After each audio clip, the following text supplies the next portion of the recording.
Over the years, I've read a lot of investing books, and the best ones all repeat the same hard lessons, usually learned the expensive way. So in this video, I'm sharing 6 of the best ideas from the books I've read, ideas I genuinely think everyone should know before putting their money into the market. But first, let's be clear. This isn't an investing tips or advice video. I'm not here to tell you what to buy, when to buy, or how to beat the market next week. And spoiler alert, rule number 6 is the one most people ignore, and it's exactly why they fail. Let's start with the first rule. Buy a business, not a stock. Most people don't buy businesses. They buy letters on a screen. They stare at charts. Green candles feel exciting. Red candles feel scary. And somewhere along the way, they forget there's an actual company behind that ticker symbol. So let me ask you something. If the stock market shut down tomorrow and stayed closed for 5 years, would you still feel good owning this? That question alone filters out most bad investments. Think of it this way. Buying a stock without understanding the business is like buying a restaurant because the sign looks cool. You didn't check the menu, you didn't see if people actually eat there. You bought it because you just liked the vibe. But that's how most people invest. A real investor looks at a company and asks simple questions. How does this business make money? Who pays them? Why do customers keep coming back?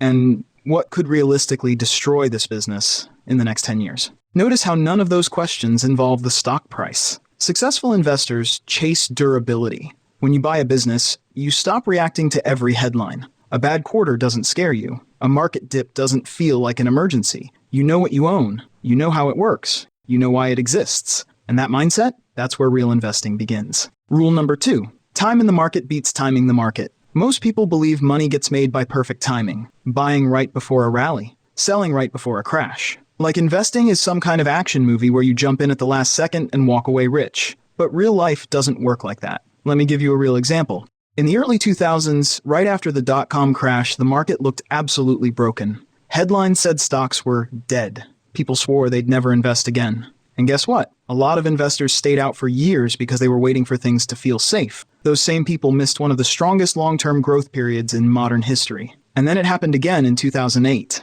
Banks collapsing. The world felt like it was ending. Many investors sold everything or stayed on the sidelines. But the people who stayed invested or kept buying slowly during that chaos ended up seeing their portfolios multiply over the next decade. The market rewards endurance, not prediction. Let me ask you something honestly. Have you ever said, I'll invest once things settle down, and then watch the market run without you? That's the cost of waiting. The best investors don't look brave in the moment. They look stubborn, calm, almost boring. They decide early, I'm playing a long game, and then they stop reacting to every scary headline. So before you invest, ask yourself this, instead of trying to time anything. Can I stay invested when this gets uncomfortable? Because if you can't, timing will always tempt you, and timing almost always punishes you. Rule number 3, your biggest enemy is your own emotions. A few years ago, there was a regular guy named Mark, not a trader, not a finance nerd, just someone who finally decided to start investing. Mark did everything right at first. He read articles, watched videos, picked a few solid-looking stocks, and then something interesting happened.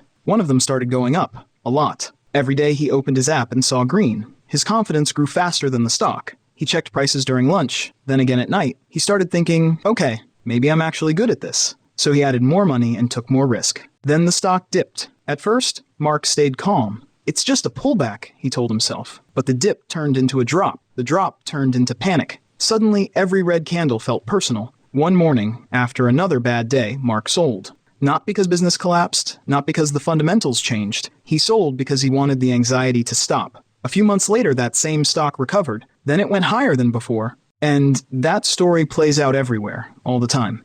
Because the market is designed to mess with your head.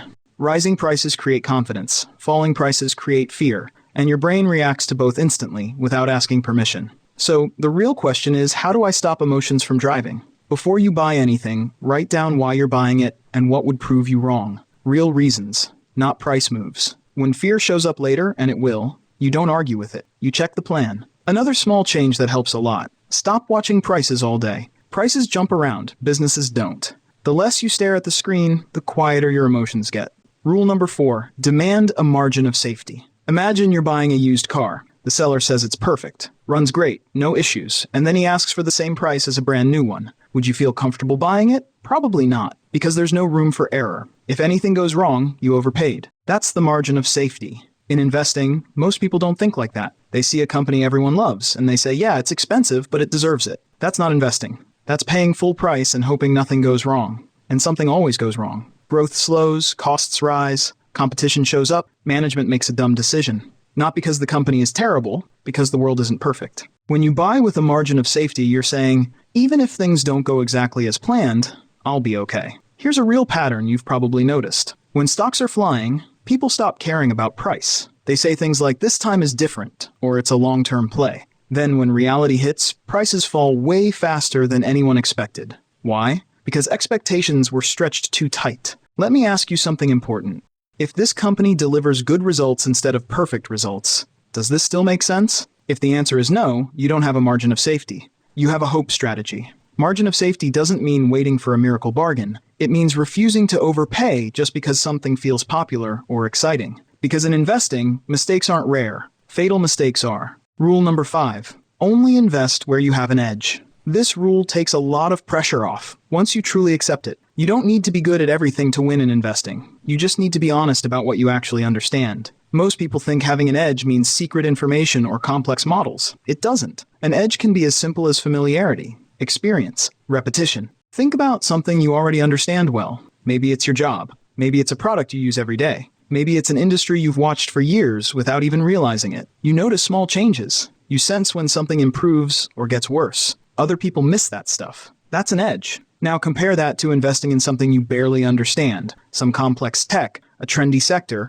or a business that needs 5 assumptions just to make sense. You don't feel confident. You constantly check prices. Every headline shakes you. Here's the trap most people fall into. They think, everyone's making money in this area, I should too. So they jump into things they can't explain. And when the price drops, they panic because they don't know why they bought it in the first place. Here's a rule that saves people from so many mistakes. If an investment needs perfect timing, constant monitoring, or complicated explanations, skip it. Simple ideas held for a long time beat clever ideas held for a short time. So instead of asking, what's the hottest opportunity right now, ask, where do I actually understand what's going on? Because when you invest where you have an edge, confidence feels calm, not forced. And investing starts feeling manageable. And that calm, that's usually where the edge really is. Rule number 6. Avoiding big losses matters more than chasing big gains. Most people focus on gains, big wins, home runs, the stock that doubles overnight. That's the story everyone loves to hear. But investing doesn't reward the fastest runner. It rewards the one who doesn't fall off the track. Let me put it this way. If you lose 50% of your money, you don't need 50% to recover. You need 100%. This is why avoiding big losses matters more than chasing big gains. Think about it like driving. You don't arrive faster by flooring the gas all the time. You arrive by not crashing. One accident ends the trip no matter how fast you were going before. We see this play out constantly. People take huge risks trying to get rich fast. Leverage, concentrated bets, all-in ideas. And sometimes it works for a while, until it doesn't. And when it breaks hard. Let me ask you something. Would you rather make steady progress or risk starting over from zero? Your first job as an investor isn't to make money. It's to stay in the game. That means thinking about downside before upside. Asking, what's the worst case scenario before dreaming about best case outcomes? Big losses don't just hurt your portfolio. They mess with your confidence. They make you cautious at the wrong time. They push you out of the market when opportunities finally show up. That's why boring strategies often win. Think of compounding like a long road trip. Speed helps, sure, but one crash ends the journey. The investor who drives carefully might arrive slower, but they actually arrive. So next time you see an opportunity that promises massive upside, pause and ask yourself, what happens if I'm wrong? If the answer is, I'm out of the game, that's not an investment. That's a gamble. All right, let's zoom out for a second. None of these rules were about secret stocks. None of them told you what to buy next week. And that's the point. Because successful investing doesn't come from prediction. It comes from how you behave over time. If you think about it, all 6 rules connect to one idea. Buy real businesses. Give them time. Control your emotions. Pay a price that protects you. Stay within what you understand. And above all, don't blow yourself up. Imagine treating investing like a long hike, not a sprint. You pack carefully. You don't rush cliffs. You don't panic when the weather changes. You just keep moving forward. That's how compounding actually happens. So the next time you feel the urge to chase something hot or sell because things feel scary, pause. Come back to these rules. Ask better questions. Slow yourself down. Because investing doesn't reward excitement. It rewards patience, discipline, and staying in the game long enough for time to do its thing. And if you want to go deeper into where a lot of these ideas originally came from, I've already made a full video breaking down the book, The Intelligent Investor, why it still matters, and how to actually apply it in real life without getting lost in theory. Watch that next. It ties perfectly with everything we talked about today.